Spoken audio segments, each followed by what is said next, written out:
मैं आता हूं वापस आपके पास। ये बता दें, लॉन्ग मार्च करने देंगे या नहीं करने देंगे, फैसला क्या हुआ? देखिए काशिफ साहब, सबसे पहली बात तो ये है, अगर ये आईनी तरीके से हमसे राब्ता करेंगे, इजाजत लेंगे, जगह डिसाइड करेंगे, अमनो अमान का डिसीजन करेंगे, जैसे कि बिलावल साहब का हो या JUIF का लॉन्ग मार्च हो जो पिछले हुआ था, बिल्कुल इन्हें उसी तरह डील करेंगे। अगर ये नहीं करेंगे, कानून को हाथ में लेंगे, बगैर इजाजत के आएंगे, बगैर किसी हमें हम फैसिलिटेट नहीं कर सकेंगे, फिर रोकेंगे। सो फैसला इन्होंने करना है। इनसे इनसे पूछें, दरखास्त दी इन्होंने, इनसे पूछें, इनसे इन्होंने हमसे कोई बात की? अगर ये बात करेंगे, कानून के अंदर रहेंगे, एहतजाज 126 दिन की बजाय अब इनके पास 426 दिन है, अगले अगस्त तक करें। जी, अली नवाज अवान साहब, सबसे पहला आपने पिछले अभी प्रेस कॉन्फ्रेंस जो इमरान खान साहब ने की, फिर आप कहते हैं जी न्यूट्रल हैं तो न्यूट्रल रहें। कब आप पहले फैसला तो कर लें, आप क्या चाहते हैं कि वो न्यूट्रल रहें या वो न्यूट्रल ना रहें? सर, ये हर दफा ये आप जब दिल करता तो आप कहते हैं न्यूट्रल रहें, जब दिल करता कहते हैं न्यूट्रल सिर्फ जानवर होता है। किस हाल में खुश हैं आप लोग?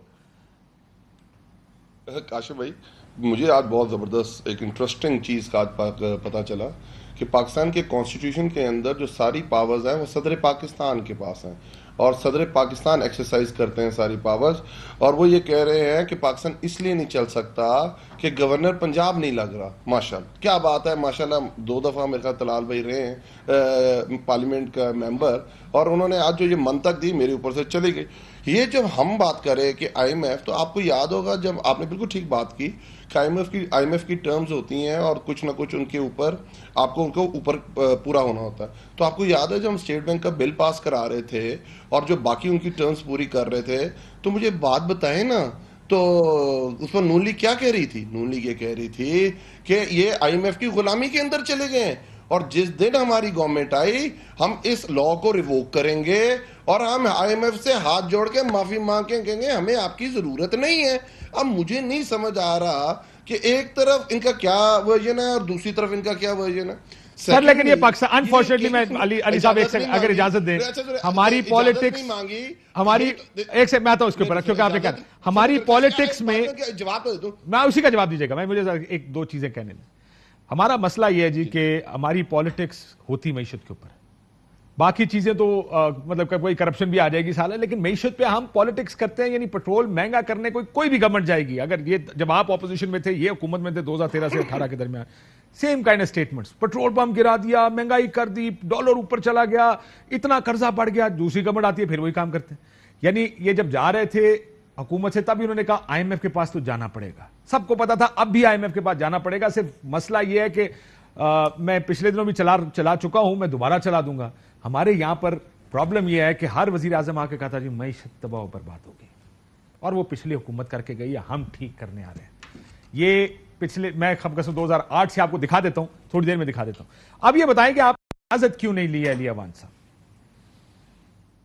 अच्छा, सबसे पहले सुबह 9 बजे मैं आपको भेज देता हूँ। काशिफ जरा चला भी दीजिएगा अपने प्रोग्राम की, अभी आपको भेज रहा हूँ। इनके डिप्टी कमिश्नर के पास इजाज़त जाती है, वो सदर पाकिस्तान के पास नहीं जाती है, ना वजीर आजम पाकिस्तान के पास जाती है। हमने इनसे इजाज़त मांग ली हुई है डिस्ट्रिक्ट एडमिनिस्ट्रेशन से, शायद इनको नहीं पता। मैं तो उसका तो कुछ नहीं, little knowledge is dangerous for health में कहते हैं। और काशिफ आपकी भी जरा तस्हीह कर दूं, जो पिछली गवर्नमेंट थी उसके अंदर ये नहीं था कि डॉलर ऊपर जा रहा है, पेट्रोल बम फेंका जा रहा है, उसके ऊपर ये था कि डॉलर को क्यों नहीं बढ़ाया जा रहा। रियल इफेक्टिव एक्सचेंज रेट उस वक्त 145 का था और इन्होंने उसको सब्सिडाइज किया। सर आपके बयान सुना दूं, इमरान खान साहब कहते हैं जब 1 रुपया डॉलर ऊपर जाता है तो इतने अरब रुपए का, वो किस बात पे कहते हैं, वो हमारा कर्जा बढ़ जाता है। सर आप गलत बात कर रहे हैं, माफी चाहता हूं। दूसरी तरफ वो क्या थी कि पार्टी के दौर की बातें हैं, मैं आपको फिर याद करा देता हूं, धरने की बात है सर, से 2000 इस वक्त। भाई तो मेरी बात तो आप बाद में बात कर लीजिएगा, मैं अपनी बात तो पूरी कर लूं। आपको याद होना चाहिए कि जब नून लीग की हुकूमत आई थी 96 रुपए के ऊपर डॉलर था। आखिर में जब इनकी गवर्नमेंट गई थी और उनका जो आखिरी साल था सालदार साहब का, वो 105 के ऊपर डॉलर था, और मिफ्ता इस्माइल ने आके उसको बढ़ाया था और कहा था कि डार्क इकोनॉमिक्स बड़ी गलत इकोनॉमिक्स थी।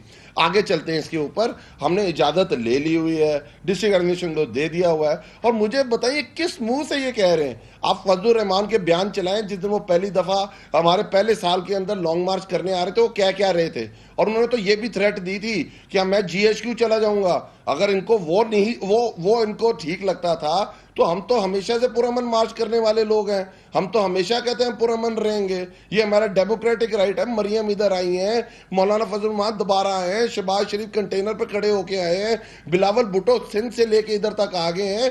अब बताएं इनको मसला, कि मसला ये है कि ये जिस तरह बैकडोर चैनल से आए हैं, इनके पल्ले ही कुछ नहीं है। आप ये देखें, जो शहबाज स्पीड करते होते थे और कहते थे कि सुबह वो 6 बजे उठ जाते हैं, वो 6 दिन मुल्क से बाहर रहे, 34 दिन के अंदर 5 बार के दौरे किए, निजी दौरे, उनके पल्ले ही कुछ नहीं है। वो हम हमेशा से कहते हैं सर, ठीक हो गया, अब आप उससे चले गए, करते हैं। मैं आ रहा हूं तलाल साहब, एक सेकंड। आप ये समझ रहे हैं कि तलाल चौधरी फैसले करेगा पाकिस्तान के?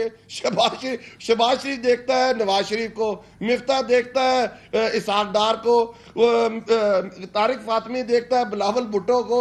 इनके क्या फैसले? ठीक हो गया सर, लेकिन एक सवाल का जवाब आपने दिया नहीं। न कट्टू है आपने एक सवाल का जवाब, आप क्या चाहते हैं, एस्टैब्लिशमेंट न्यूट्रल रहे या नॉन न्यूट्रल रहे? हम हमेशा ये कहते हैं। आप ये नहीं कहते न्यूट्रल तो जानवर होता है, आप तो ये कहते थे। आप देखें, नहीं मेरी बात तो सुने, कहते क्या आप? बिल्कुल एस्टेब्लिशमेंट का एक रोल है पाकिस्तान की सियासत में, आप अच्छा समझे कि बुरा समझे, और वो पॉजिटिव रोल होना चाहिए। क्या एस्टेब्लिशमेंट का ये रोल होता है कि किसी के मार्च को रुकवाएं? क्या एस्टेब्लिशमेंट का ये रोल होता है कि आपने डॉलर की प्राइस क्या करनी है, आपने पेट्रोल की प्राइस क्या करनी है?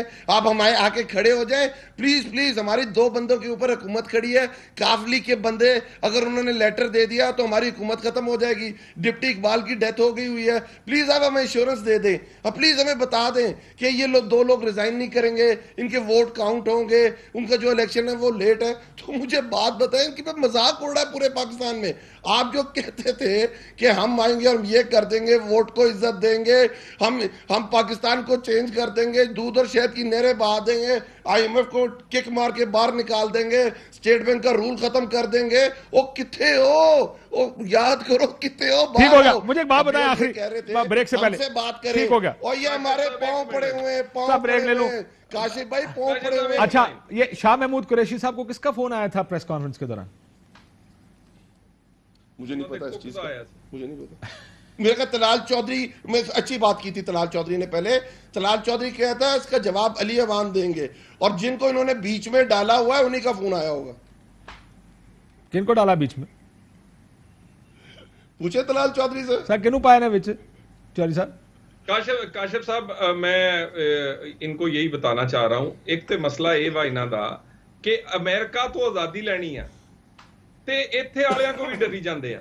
ओ भाई आप बड़ा दिल करे ना, और नाम तो ले लें, जिनका नाम नहीं ले सकते आजादी आपने क्या लेनी? खेत सवा तुसी ओ तकड़े हो भाई, तुसी तो मेरा मतलब मुझे फोन नहीं आया, मुझे पता नहीं है, सीधी गल करो कि को आजादी लेनी है ਤਾਂ ਅਸੀਂ ਤੇ ਕੀਤੀ ਸੀ ਨਾ, करो। ਤੁਸੀਂ पार्टी बदल ली ना उस तो बाद पार्टी बदल ली ना तुसी। काशिफ साहब गुजारिश ये है, ये हमारी जीत है, हमने इसका स्टैंड लिया है और हमने इस पे कुर्बानियां दी हैं। अहम तरीन खबरें अब एक क्लिक की दूरी पर। हर लम्हा बाखबर रहने के लिए सब्सक्राइब करें हमारा YouTube चैनल। अपने मोबाइल फोन से मुल्की और बैनुल-अक़वामी अहम खबरों तक रसाई के लिए डाउनलोड कीजिए मोबाइल ऐप। बामसूख जराए से मुसद्दिका खबरों, तज्जियों और तबसरों से मुस्तफीद होने के लिए विजिट कीजिए पाकिस्तान की सबसे बड़ी न्यूज वेबसाइट। ARY न्यूज पहुंचा रहा है खबरें सबसे पहले आप तक, ताकि आप रहें हर लम्हा बाखबर।